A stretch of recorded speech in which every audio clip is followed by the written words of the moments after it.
지금부터 일어날 일에 집중하세요. 당신은 지금 러시아인이 점령된 크림반도 어딘가에서 촬영한 영상을 보고 있습니다.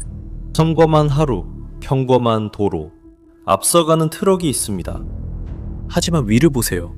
저기 하늘에 있는 건 드론입니다. 게다가 평범한 드론이 아닙니다. 촬영 중인 러시아인이 저 드론을 가리키며 이미 익숙해진 듯 자연스럽게 말합니다. 저게 벌써 세 번째야. 저게 벌써 세 번째야. 그래, 세 번째야. 저 도로 구간에서만. 이게 지금 크림반도의 현실이야. 도로가 너무 위험해져서 러시아 운전자들이 아무리 돈을 줘도 그 길을 가려 하지 않는 곳이야. 그리고 그중 한 도로는 러시아인들 사이에서 별명을 얻었어. 죽음의 도로. 우크라이나가 크림반도를 침공하지 않고 공격할 수 있는 방법을 발견한 곳이 바로 이 도로였어. 그리고 그곳에서 일어나는 일이 크림반도의 운명을 좌우할 수도 있어. 하지만 이게 왜 이렇게 심각한지 이해하려면 우크라이나인들의 마음속에서 일어난 조용한 변화를 먼저 알아야 해. 어떤 새로운 무기보다 더 값진 생각의 변화야. 거의 전쟁 내내 우크라이나 드론의 역사는 사냥의 역사였어. 드론 한 대가 차량 한 대를 쫓는 거지. 카미카제 드론이 탱크 한 대를 향해 돌진하는 거야. 값이 쌌고 정확했고 치명적이었지. 하지만 항상 한 번에 표적 하나만 제거하는 시기였지. 하나씩 하나씩. 하지만 목표를 하나씩 죽이는 것만으로는 러시아만큼 큰 나라와의 전쟁에서 이길 수 없어. 그리고 어느 순간 우크라이나 쪽 누군가가 다른 질문을 던졌어. 차량을 하나씩 사냥하는 대신 전체 흐름을 끊으면 어떨까? 우리가 병사들이 아니라 그들을 살게 하는 무언가를 공격하는 어떨까? 이 아이디어에 공식 이름이 생겼어. 2026년 5월 우크라이나 국방부 장관 미하일 페도로프는 물류 차단 프로그램을 발표했어. 그의 말에 따르면 목표는 단순하면서도 무서웠어.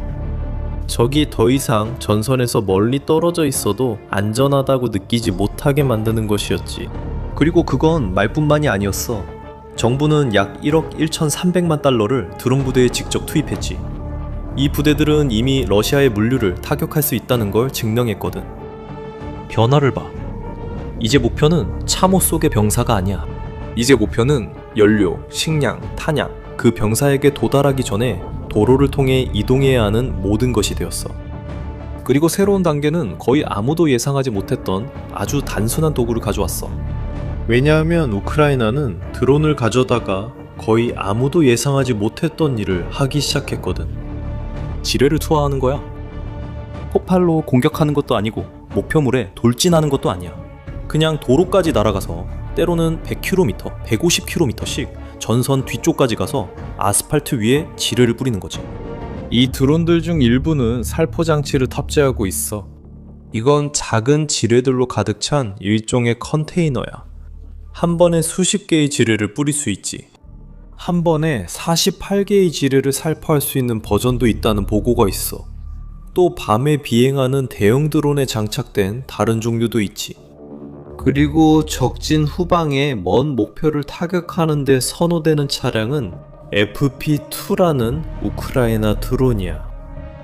이 드론은 사거리를 조종력과 맞바꿔 약 200km를 비행할 수 있어. 하지만 무거운 화물을 실을 수 있고 조종사에게 정확한 위치 제어를 제공하지. 맞아, 바로 그 화물을 투하하는 거지.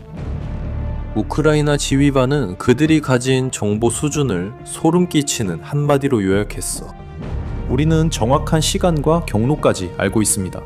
우리는 그들이 연료를 옮길 때 어떤 도로를 이용하는지도 알고 있습니다. 그리고 여기에는 아주 기막힌 아이러니가 있습니다. 드론으로 지뢰투하 전술을 누가 처음 고안했는지 궁금하신가요? 바로 이 전쟁 초기에 말이죠. 바로 러시아였습니다. 이제 그 전략이 러시아를 향해 되돌아와 모스크바가 상상 못한 규모로 진행되고 있습니다. 계속하기 전에 여러분이 여기서 벌어지고 있는 일의 규모를 이미 이해하셨다면 한 가지 부탁드릴게요. 채널을 구독해주세요. 저희는 이런 종류의 전략을 매일 분석하고 있고 여러분도 꼭 함께하고 싶으실 거예요. 지금 이렇게 생각하실 수도 있겠네요. 알겠는데 도로에 지를 몇 개 두는 게 별거 아닌 것 같아 보여요. 그게 어떻게 군 전체를 위협하나요? 그리고 바로 거기에 천재성이 있는 거죠. 이 지뢰들은 파괴할 필요가 없기 때문입니다. 잠깐만, 그 점을 생각해 보세요.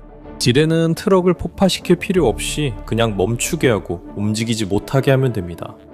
이 지뢰들을 연구한 한 분석가는 이 지뢰들은 차량을 무력화시킬 만큼의 폭약만 들어있다고 말했습니다.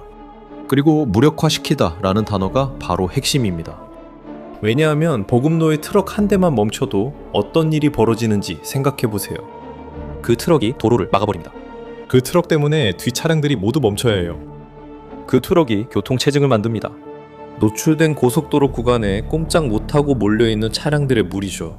그리고 멈춰있는 차량들의 무리는 바로 드론 조종사가 꿈꾸는 이상적인 표적입니다. 즉, 지뢰가 일을 끝낼 필요도 없습니다. 지뢰는 단지 호송대 앞에서 잠시 멈춰서 다른 무언가, 예를 들어 카미카제 드론이 와서 마무리할 수 있도록 하면 됩니다. 거의 돈이 들지 않는 금속 조각이 수백만에 달하는 가치의 차량 행렬을 멈추게 합니다. 이 점을 이해하면 이 무기가 처음 보기에 생각하는 것보다 러시아에게 훨씬 더 치명적이라는 이유도 알 수 있습니다. 여기엔 큰 비대칭성이 있기 때문입니다.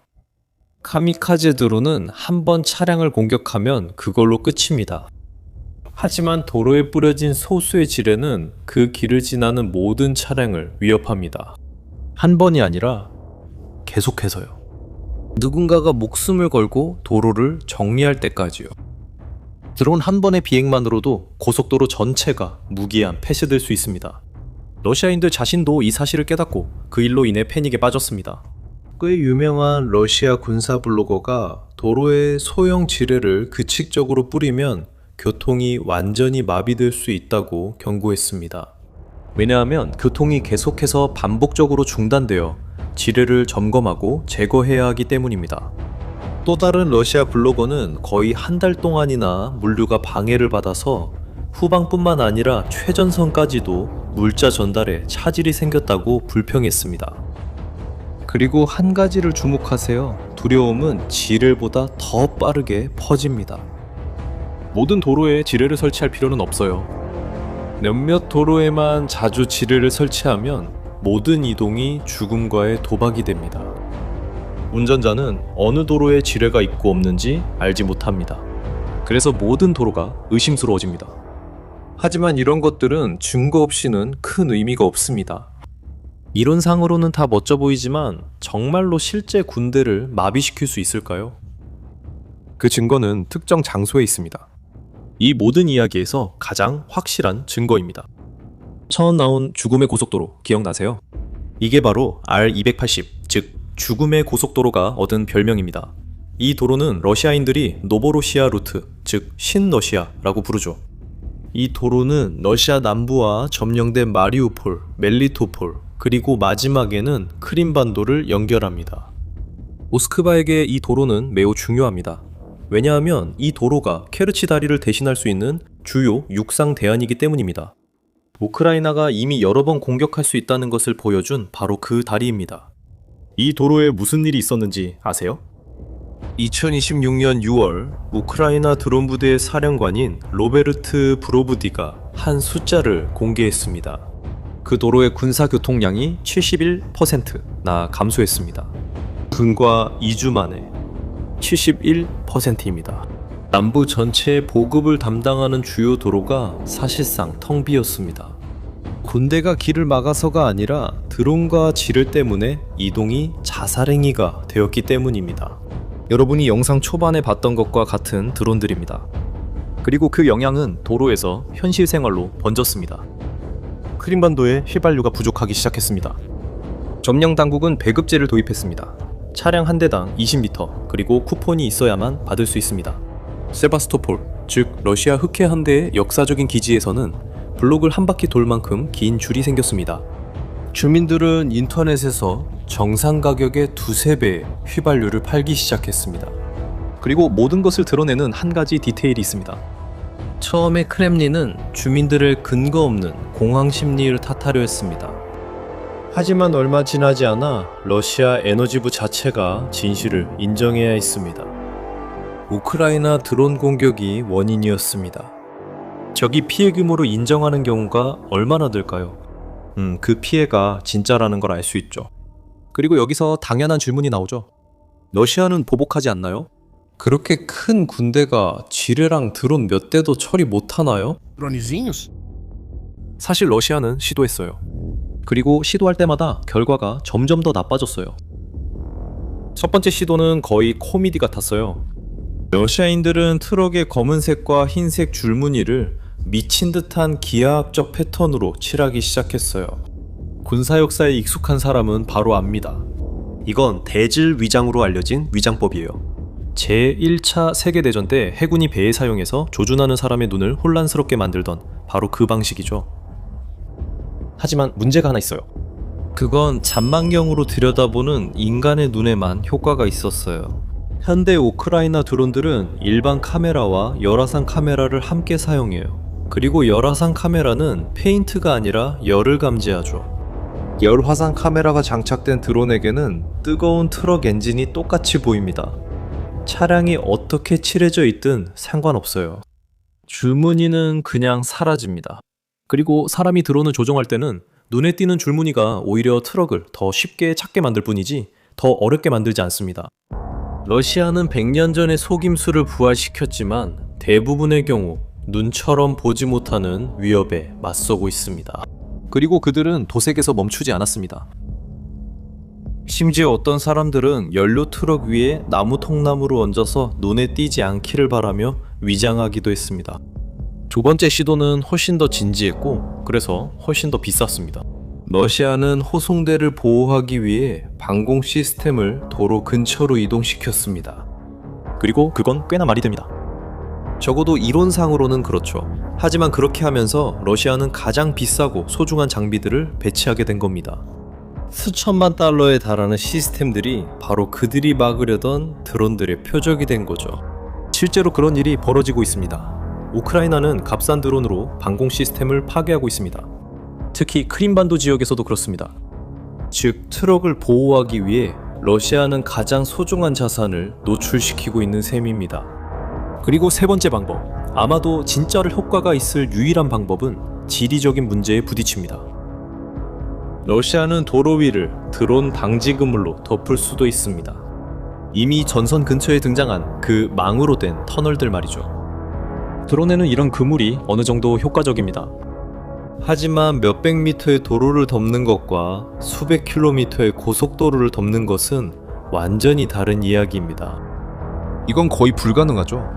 그래서 우리는 마지막 질문에 도달합니다. 러시아처럼 그렇게 큰 나라조차도 이 전술을 막지 못한다면 앞으로 이게 무슨 의미가 있을까요? 이것은 전쟁의 본질이 뭔가 달라졌다는 것을 의미합니다. 이 변화는 크림반도를 훨씬 넘어섭니다. 왜냐하면 수십 년 동안 논리는 항상 같았기 때문입니다. 더 큰 폭탄, 더 두꺼운 전차, 더 빠른 미사일을 가진 쪽이 이긴다는 것이었습니다. 우크라이나는 다른 것을 보여주었습니다. 결정적인 무기는 가장 저렴하고 가장 조용한 무기일 수 있다는 것을요. 적이 떨어뜨리는 것도 보지 못하는 무기. 그 무기가 멈추게 할 트럭 가격의 일부만 드는 무기입니다. 이것이 러시아가 불안해하는 이유입니다. 탱크 손실의 굴욕 때문은 아닙니다. 수십억 규모의 장비가 아스팔트 위의 금속 조각들에 의해 멈출 수 있다는 사실을 알게 되는 것입니다. 게다가 이에 대한 뚜렷한 방어책도 없습니다. 러시아가 결코 잃지 않겠다고 맹세한 그 반도는 군대에 의해 침공당하는 것도 아닙니다. 그 반도는 손바닥에 들어올 만큼 작은 무기에 의해 천천히 질식당하고 있습니다. 그리고 이것은 아직 시작에 불과합니다. 대체 경로들이 하나씩 무너지고 있습니다. 크림반도를 본토와 연결하는 다리들이 반복적으로 공격당하고 있습니다. 매주 조금씩 더 조여오고 있습니다. 저희는 이 이야기의 모든 과정을 계속 지켜보겠습니다. 그러니까 이 전쟁을 진짜로 이해하고 싶으시다면, 그리고 단순히 헤드라인만 보고 싶지 않으시다면 채널을 구독해서 앞으로 올라올 소식을 놓치지 마세요. 그리고 여러분께 질문을 드립니다. 이제 결정적인 무기가 가장 강력한 것이 아니라 가장 저렴하고 조용한 것이라면 이것이 러시아나 미국 같은 세계의 거대 군대들에게 어떤 의미가 있을까요? 무력이 여전히 우리가 생각하는 만큼 가치 있을까요? 여러분의 의견을 댓글로 남겨주세요. 모든 댓글을 읽고 다음 영상에서 뵙겠습니다.